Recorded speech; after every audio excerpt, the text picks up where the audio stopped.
raised in housing. You're watching Basement Politics with my dad, Freddie Vasquez.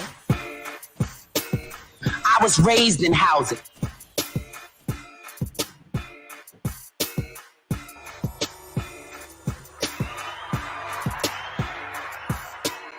Ready wins. Fatality. Happy Saturday, folks. Good evening. I'm Freddie Vasquez, Basement Politics Unfiltered.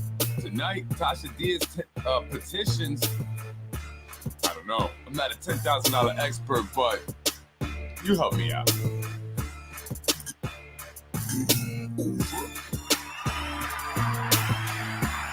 Good evening, folks. Happy Saturday. Hope you're having a blessed weekend. I've been having an okay weekend, just relaxing, trying to. Anyway, folks, I want to go over Tasha Diaz petition here. They looked a little, as my son would say, sus. That's like the thing the kids are saying. They're sus, meaning like they're suspect, like they're fishy. Right? They're sus. So I was going over them. I got copies of the petitions that she had submitted. I'm getting all the petitions so I can review. And I'm going to just try to see if there are any anomalies, any patterns that I notice. Who are the people that are going out and walking, right? Because we need to know this. Folks, we really don't have true, fair elections here in the city of Yonkers. We have to unravel all of this. It's very important in order for us to move forward and have true confidence in our government. And for a long time now, many of us have been complaining, and even more are beginning to complain as developments go up and begin to intrude in our lives, in our communities, in our neighborhoods. Tall buildings are blocking our views or bringing more congestion to areas that were a bit more peaceful. So people are now starting to speak up, and many people are upset because they, for the most part, have been just in their own world, right? They've been in their own life every day, doing what they do, not really realizing what's been happening around them. And because of that, it's been easy for those individuals to take advantage and exploit the fact that not many people are paying attention. And the ones that, sign petitions, why are they signing the petitions? The ones that are carrying petitions, why are they carrying petitions, right? Is it because they have, an interest in seeing the city of Yonkers, be better for all, and seeing an interest in seeing that the people that represent us are the best people possible? Or do they have a, financial interest, right? A possible job position if they can secure enough signatures on behalf of a specific candidate, such as Tasha Diaz, who I will be speaking about tonight. And Tasha Diaz has been given the green light, I hear, as well as Mike Breen, but we'll discuss Tasha Diaz tonight. Meaning that the word has been put out to all the heads of the different departments that Tasha Diaz is to get whatever she wants, whatever help she needs. And again, I'm not the only one saying this. And if you refer to Low HUD or to my podcast where I spoke about Low HUD, I'm looking to do an article, a story about city employees and city resources being utilized for elections and campaigning. And this is Low HUD, reputable, I guess, if you want to say, journalistic outlet or news outlet, right? And so if they were interested in this, so they were looking to do a story on this, and the federal government, the FBI, has also investigated this not that long ago, then there's definitely something going on there. And it's important that people know, because it impacts you. When you see these zoning changes happening and then you're wondering why they're putting up this 41-story building, that's because they were having meetings that they didn't really make, very many people aware of, limiting the people that come out to oppose it so that way they can push forward. And by the time you realize, it's too late. So we have to know this, right? So this is very important. And this is what makes it difficult for other candidates who are seeking office. If you're not a part of this system, because they got a whole machine. I mean, they're all involved. They're all in cahoots. I mean, from certain county legislators, and council people working together, right, to make sure that they each get petitioned the number of petition signatures they need. Hey, You're going to get your people. I'm going to get mine. We're team this forever. You know what I'm saying? And we're going to, maintain this power. And this is how we do it. So it's really, truly a cabal. It's truly an organized, crime syndicate, I guess, for a lack of a better word, So these are Tasha Diaz's petition signatures here. And I found several Jesus, I said it before, right? Anomalies, excuse me. This one was carried by Lorraine Lopez, the unofficial niece or aunt. Which one is? I think she's the aunt of Tasha Diaz, who's actually not Hispanic. Her last name is Freeman. Tarshina Freeman is her actual name. Put it out there. They like to put my name out there, right? And I circled this in red here because I don't know what this is. And I guess you can, if that's how you sign, put an M in witness of, signature required. I don't know what that is. This was carried by Lorraine Lopez. And again, I don't go, people have said, Freddie, don't go after community people. I'm not picking and choosing, saying I'm going to go after this person, a community person. I don't go after anybody. I don't even want to put it that way. I speak about things that impact politics, impacting the city of Yonkers and the residents, especially negatively. And if someone has a connection to that, then I speak on it. It's not a personal thing. I don't want to pick on Lorraine. I'm not saying I don't like her. I wish that Lorraine honestly would feel like I feel, truly, and want to help the Hispanic community rather than exploit them to get these petition signatures. And I'm just saying, because Tasha Diaz flip-flop on the housing ordinance, and Lorraine, you know that would benefit your people, regardless of what. That would benefit your people. But her flip-flopping benefited the developers that are bringing luxury developments, Lorraine. So how does that benefit the people that you go to over there on San Andreas or whatever that church is called on Elliott? The people that you gather up to get the petition. How does that benefit them? How do you support someone that has hurt them? And that's just what I'm saying. It doesn't make sense to me. Just let's keep it real. Give me a reason. Say, Freddie, you know what? This is why, and this is what she's done. And if it is something, whoa, yo, you're right. Damn, I was wrong. I'll shut up. I will shut up. I want to shut up. Because if you guys shut me up, that means I'm wrong, and then you guys are doing everything great. That would be ideal, believe it or not. But that's not. And obviously, they get help. Look, they obviously put all the addresses in. So they do it themselves. They try to make it as easy as possible. This here, not sure, if it's a signature that's required, does this count? 11, they all live in 111 Waverly Street. Is there like an apartment, or they all just live in the same place? Maybe they all live in the same place. I don't know. Did anyone scrub this? Now, Hector Santiago is challenging Tasha Diaz. Hector Santiago got the Working Families Party line. They challenged, or they went and fought Rubo with Carlos Burgos when his signatures were challenged. And I believe that Hector's may be challenged. He did submit his signatures, albeit last minute, but he turned them in. He did. He got them in. But what is this? And these things are so easy to cheat and commit fraud. If you got people in the Westchester County Board of Elections, okay, which they do. They have people in there. Look at David Tubiolo's mom. That's one person right there. I know for a fact Zahi Juris has a connection to a woman there that he calls his girl. And now you are pretty much, dominating politics the way they are. And you get these individuals to forge a lot of these names. Who's going to really know? The good guys are not challenging the signatures or the petitions. Us good people, the good guys, we're not. And so they get away with it. But I think the good guys are now starting to challenge this. We're starting to point this out, find these anomalies, these acts of fraud.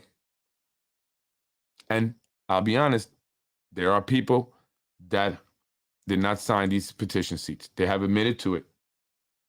They have not signed their name. That was not them. So this is not me, Freddie, assuming that this is true. No, this is true. This is the most fishiest guy here, Jose Ramon. If I were Hector's people, if I was the Working Families Party, I would definitely challenge. If I guess they can't, I don't know, but I would call someone about fraud. Is it too late to say, hey, these are fraudulent? This guy's petitions to me were signed by the same people. Yeah, I circled this one here because it's not signed. It's not a signature. It's printed. But look at Jose's, how he signs his name. Just remember this. He's very flashy in his writing. Seda Jerris, she collected for Tasha, Zehi Jerris's wife. This one looks fraudulent. And I'm not a handwriting expert, but there are too many stopping points. It's not smooth. Look how it has lines, then they're not rounded. That's when you're moving at a slower pace. Maybe that person moves slow. Look at this one here, number 13. You see these little things here, these little curved things? You're not going to do that if you're kind of going in one motion. So unless these individuals maybe are shaky, I don't know, that could very well be. But those look like someone were trying to be careful in how they wrote them. Look at this one here. Why does it have so many little points like this? This is interesting. I can't even zoom in anymore. Number 14 down here. This is interesting. It's got these little point things here. Like there are a lot of like stop points. So when you stop with the pen, you put more ink in that one spot. And so it produces a little dot, as you see here on the S and all through down, like they were trying to. These are fishy. These are suspect to me. Super suspect. Another one from Seda Jerris, who collected 150. Man, what a powerhouse. Seda, will you work for me to collect signatures next time? I mean, because you do an amazing job. Carla Alvarado. Jose Alvarado. Ring a bell. Boom, 122. Stop, bro. It got them all. This is a systematic operation here. You're never going to have a election unless this is not happening. That's going to truly be fair, where the people truly have to say through their votes. Another petitions where there's no signatures. Again, I'm not sure. It says signature required. Tasha Diaz. I don't know what this is here. Doesn't look like a signature. So I could be, I don't know, maybe someone tell me if that's still valid. And again, another one here. This right here. This looks forged.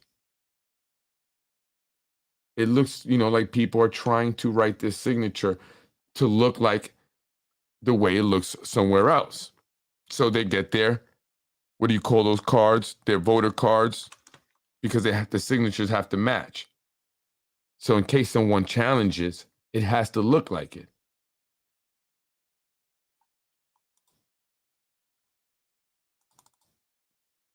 Joseph Nasser. This is School Street, home of the brave. What time did he go? What time did Joe Nasser go to? Does anyone know Joe Nasser? I know his has several family members that work for the city. School Street. They love Tasha there. Mark Fang, the director or commissioner of the Human Rights Commission.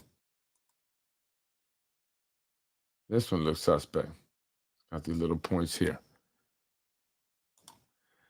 Spano had a whole clan of city workers, quote, volunteering, unquote, their free time to gather signatures. And by, quote, volunteering, unquote, I mean Plata or plomo, you're right. He had the 1,000 needed in 2 days, but wanted several thousand to make it look like people actually want him for another term. None of those 7,000 people watch Basement Politics. None of them? We're gonna look at who are those people. I'm gonna get him to know who Basement Politics is. And Mark Fang was up in 220 Yonkers Avenue. Mark Fang, quite possibly. Quite possibly Mark Fang again. And again, this is another one that's not signed. Does that count? Not signed here. It's just printed. 2 names printed there. And obviously, they didn't have the people. See, when I was getting petitions, the people automatically went over to the next line where it says residents to write their address. So, I mean, it's like, I guess they just told the people, hey, don't worry about the address. We're going to do that, because it's obvious that they're the ones that are putting in the addresses, because they look all this. It looks like and I don't know if you guys ever had this, when you used to get in trouble in school, and you had to write something 100 times or whatever, right? So I would do it in a systematic way, and it would look like that, right? I would come all the way down with the I's, will, not. Those were the days, right? And so that's what that looks like. So it's obvious that they were, all of them, all the petition sheets, all of the people carrying, wrote in the addresses themselves. It's obvious. This one, whoever wrote them in, it does look like the same person, kind of, but it's that sloppy handwriting. This one is suspect. Michelle Morris. This is super suspect.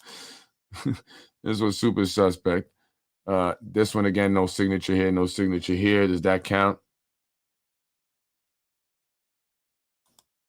And these are Tasha Diaz signatures. Again, I'm going to be reviewing all of the petitions. Ashley Polanco did not signed. Again, there's that. Felix Ruiz not signed.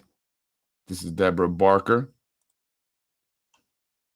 100 Harriet, my people, not signed. These 2 down here, which is why I circled them. Tasha Diaz here. I circled this letter here, which is like an L, I believe an L. And I circled it because I noticed it on other petition sheets. There are some letters that are similar looking, like the same person wrote those names. I'm going to show you one sheet that has 2 names that look like the same person wrote it. They live at this different address, same building, different apartments. But I mean, if the same person didn't write these 2 names, then boy, these 2 have almost the same they have the same handwriting. It's unbelievable. This is Jose again, Roman. Jose Roman, you have the most suspect sheets out of all of them. And Israel, and I'll get to him, Israel also. Again, I don't know, that's the signature, I guess, if you scribbled the Z. No signatures here, just a printed. School Street. Oh, no, School Street, home of the brave. No signature there. Rigoberto Alvarado. So Alvarado family helping Tasha Diaz. And these look suspect right here. These look like they were done by the same people that did Jose Roman's sheets. And I'm going to tell you why. Jose Roman sheets, if you took the name out of the people who carried the sheets and you put the sheets out there without the names, you would know which ones were the Jose Roman sheets. You would be able to pick those out because it looked like the same people signed all his sheets. Like he got 3 people to sign all of the sheets, the names on the sheets. I'm just saying. Tasha Diaz here not signed. Again, maybe it doesn't matter. I would think Tasha Diaz would know better. It says signature required.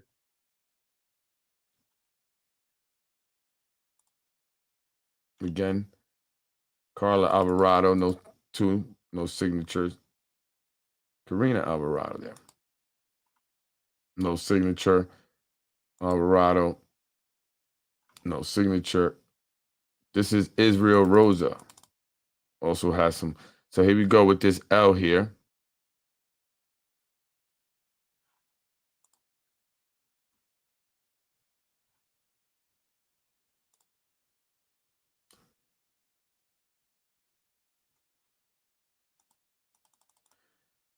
This is Israel Rosa. If I would definitely look at his and Jose Roman's, those 2 guys. This right here looked like it was forged. Reggie Conley. It just doesn't. The way the line is, it just looks like someone was going slowly in order to copy.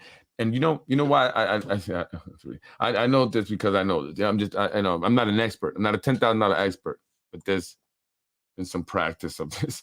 Not that I forged anything. I've never committed a crime. That's a fact. You can check my record.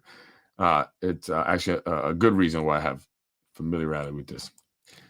And so this one here, this is an interesting one here. This is Jose Roman. Number 1 and number 4. Look at the D's. They both in the same building, just different apartment. Look at these two. Then look at this E. Like a very thin E. And I noticed Jose Roman's sheets are all very, the signatures are very dramatic. Very dramatic. Out of all of the petition sheets, he had the people that were most very fancy and dramatic with their signature. And it's interesting because they had that in common with him. And you see, just remember his little dramatic but very tight signature. You see how it's very tight in? You'll see a lot of that stuff here.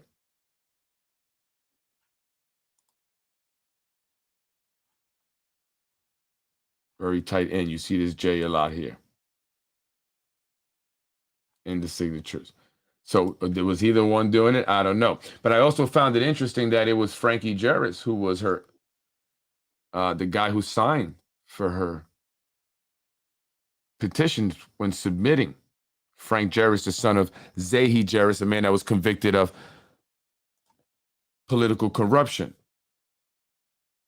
Do you think he doesn't have any involvement in Tasha Diaz's, thought process as a majority leader? It's eerily similar to Sandy Anabi, who was the former majority leader, Democratic majority leader, the woman that went to jail for 6 years because she flip-flopped on a vote. Just like Tasha Diaz. The same thing. I don't know if it's happening. I'm just saying. I mean, if I had to bet, I say yes, definitely. Zahi Jarris, they were part of that whole game. But not just Tasha. It wasn't just Tasha. There were more involved. And they played the game. They played the people. And that's what you should really also be angry at. They pretended to like it or be for it and get it passed because they knew the mayor was going to veto it and they knew that they were not going to override his veto. Tasha Diaz was the one that took all the heat because people were most surprised with her since she was so adamant about supporting it. And she represents a constituency that is in need of affordable housing. She lives in affordable housing.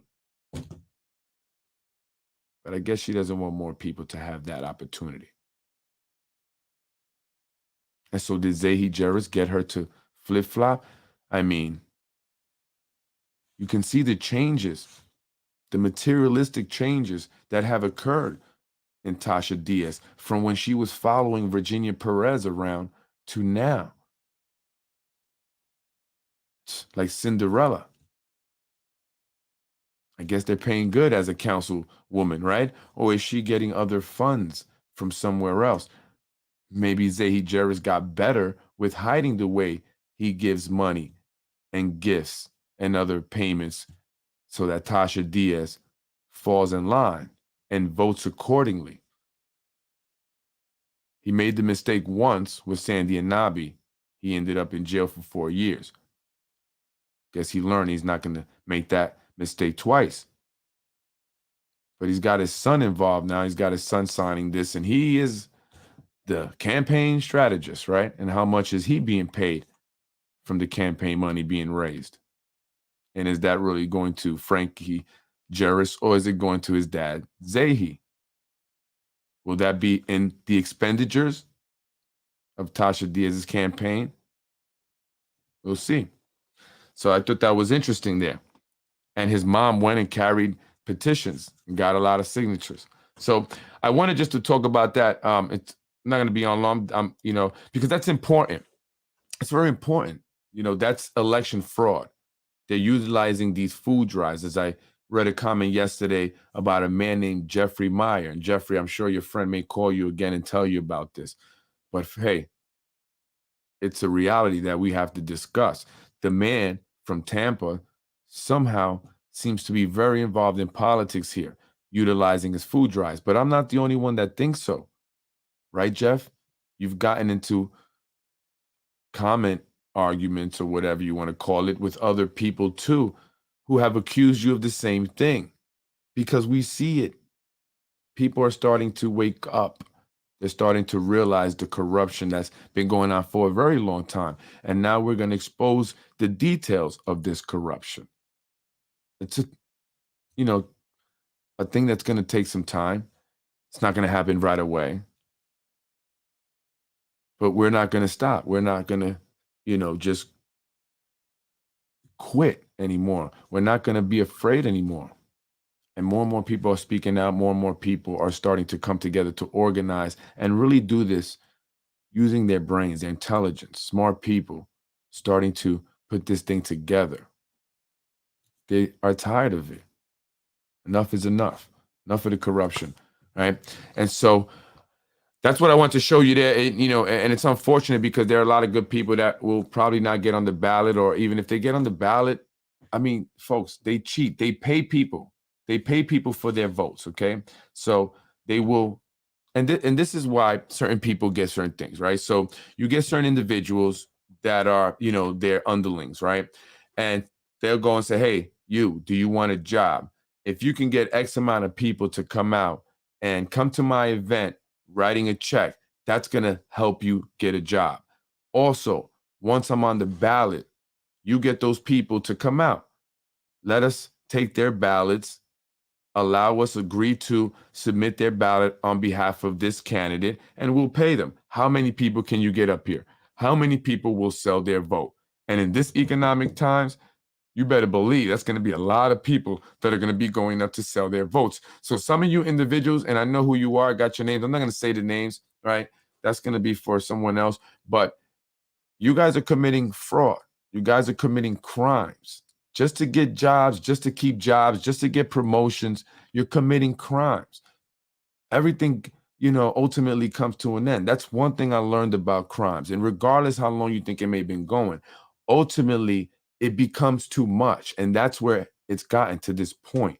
And like a conversation I was having with certain individuals, it's one thing if you want to hook up your brother, right? Let's say I'm the mayor. They say, Freddie, well, if you were the mayor, yeah, I get that.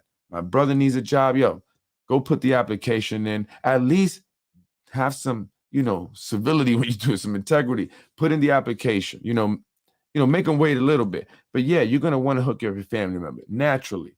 But the problem is now you're hooking up the family of anyone that can get you votes, that can get you money for your fundraiser. And now this becomes this giant, group of individuals, this giant network of individuals that are just hogging everything up and sucking up all the jobs. And then it becomes a problem. And then it gets too big. And then that's when things start to, spill over and eventually explode and everything is revealed. And that's what's happening.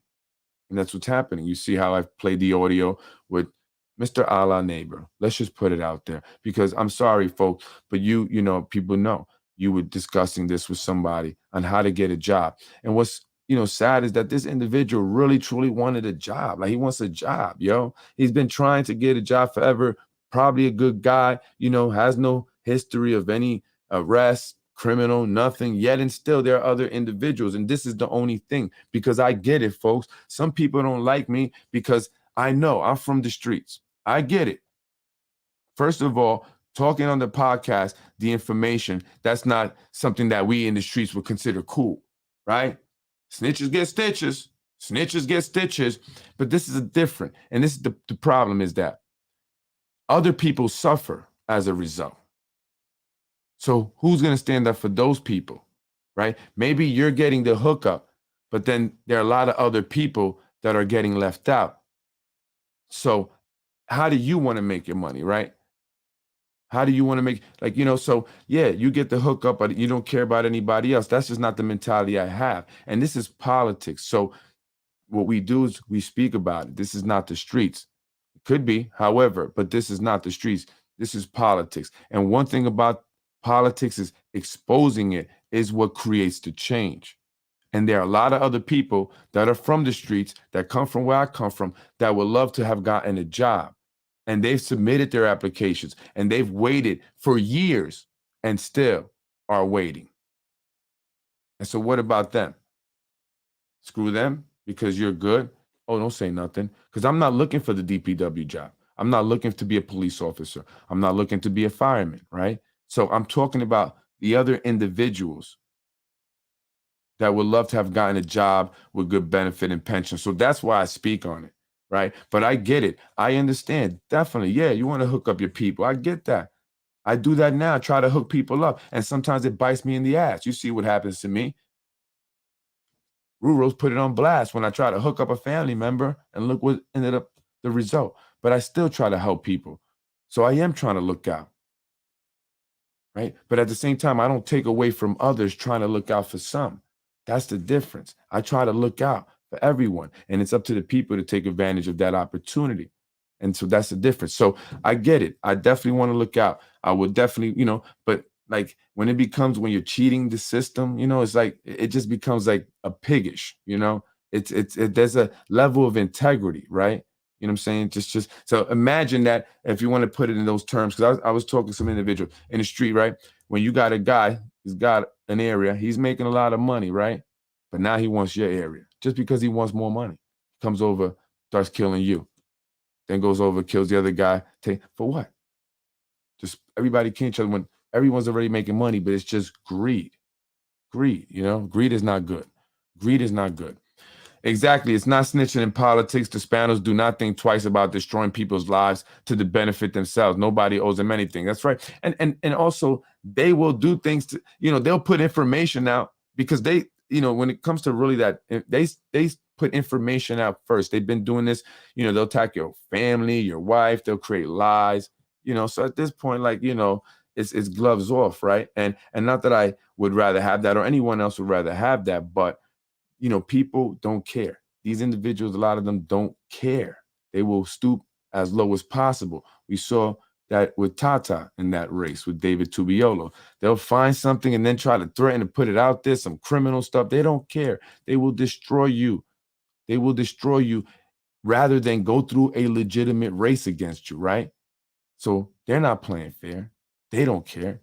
So that's their rules. I'm just playing by their rules, really, at the end of the day. So, I get it to those individuals, that were telling me that. I get it, and I definitely understand where, coming from, because before I had an issue, no one knew me. I was doing my business and I was just quiet, but this is where I'm at today. So I get it. It's just become piggish. And now you got individuals hooking up their family members because they can get them votes, or they can bring people into their fundraisers. So now they hook up their mother, brother, and sister, literally. Right? The whole family gets hooked up.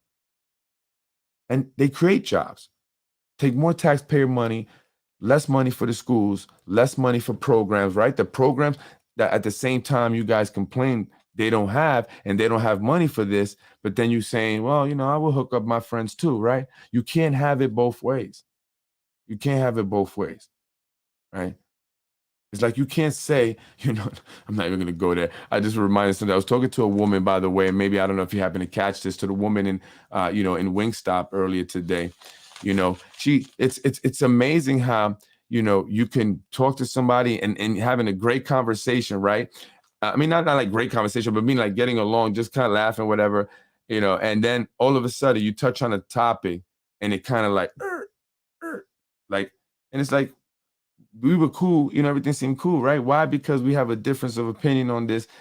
Does it mean like now it's almost like, and that's really the psychological effect that they have had on this society with, having us fight over vaccines and transgender and all these social issues that are really just feelings and ideas, and ideologies and stuff that they're trying to make mainstream and force upon everyone, which ultimately is creating fighting between us, right? Because she was talking about the Chick-fil-A. I said, they're bringing a Chick-fil-A over here.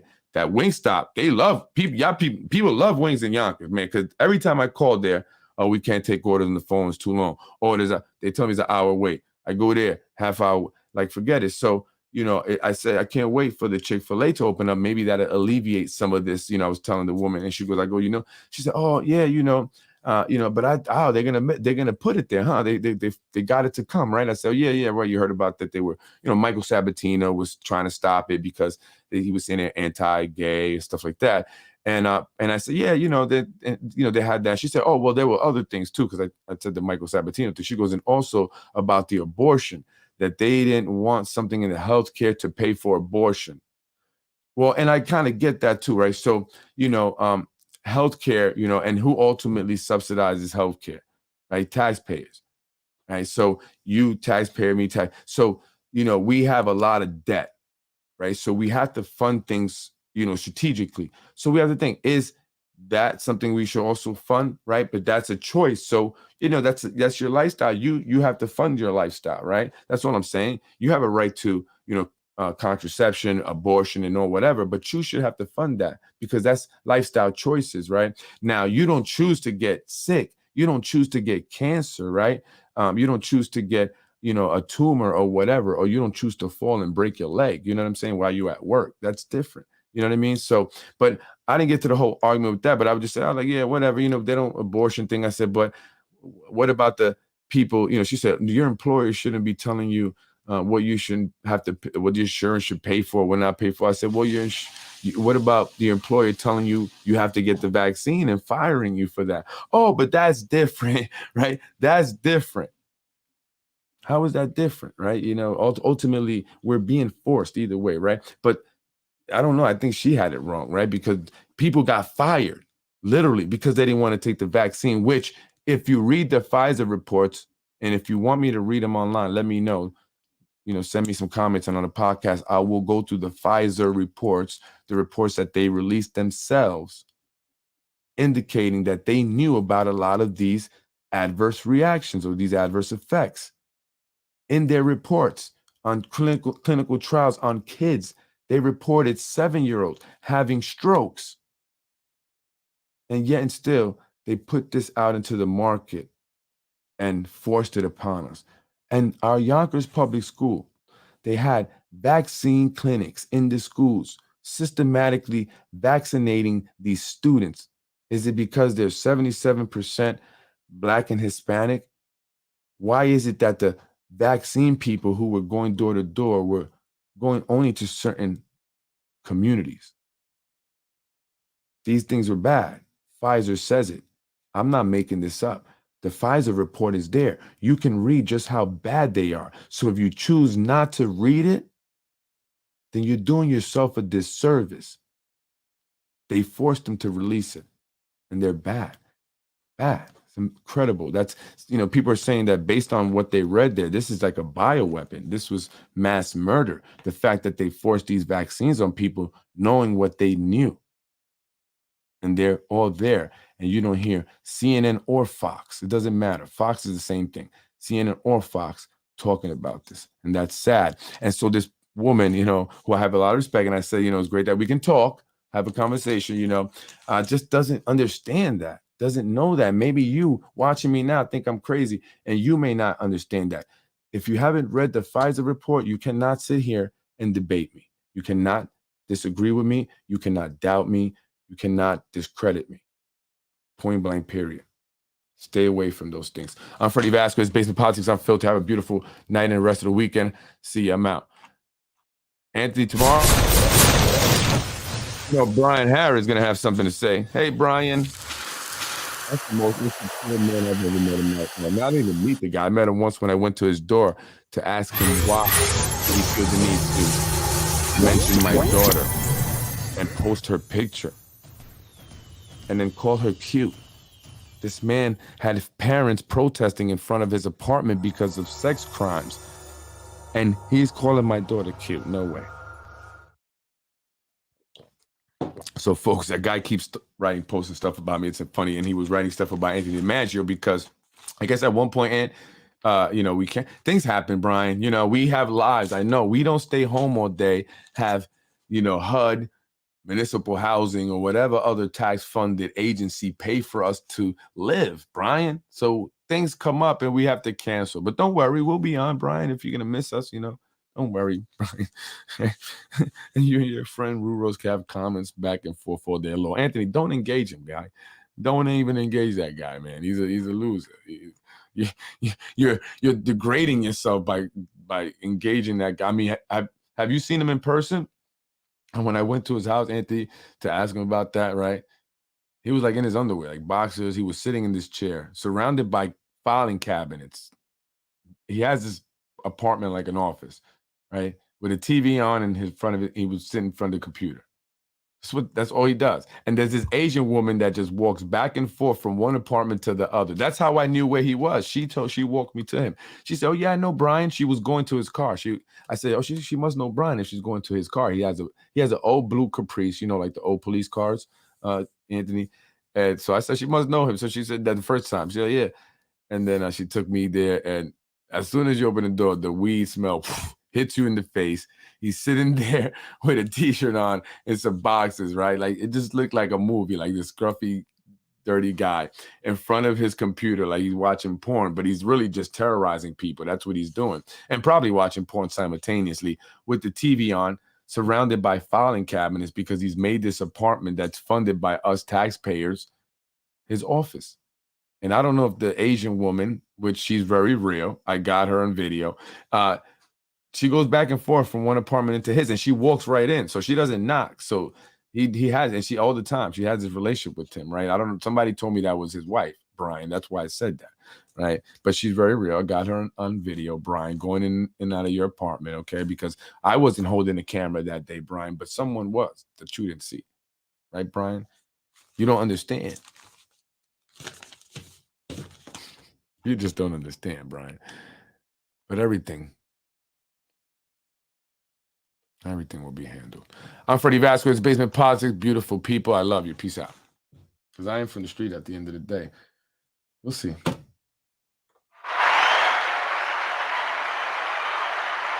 Freddie wins. It's the disrespect to the wife. That's the issue, Brian. I know you don't understand. You're not a very respectful man. You don't respect yourself by the way you present yourself. But the disrespect to the wife is the issue. I don't care what you say about me, whatever, I don't care. But the disrespect to the wife, Brian. I'm a man that loves his wife, and any man. And I was having this conversation with men who are married, and they said, "You haven't punched him in his face yet?" I said, "I can't. I'd go to jail and I'd ruin my record of having a crime-free record, no criminal record, right? So I have to. And this is why, to the people that say, Freddie, saying this stuff, is because I can't. If I handle it that way, guys, you know how we do, I will go to jail. They're itching for that. So I have to do it stick to the podcast. But ultimately, karma is a what, and you can only be so disrespectful to somebody for so long. You can only put so much pressure before it busts. And yeah.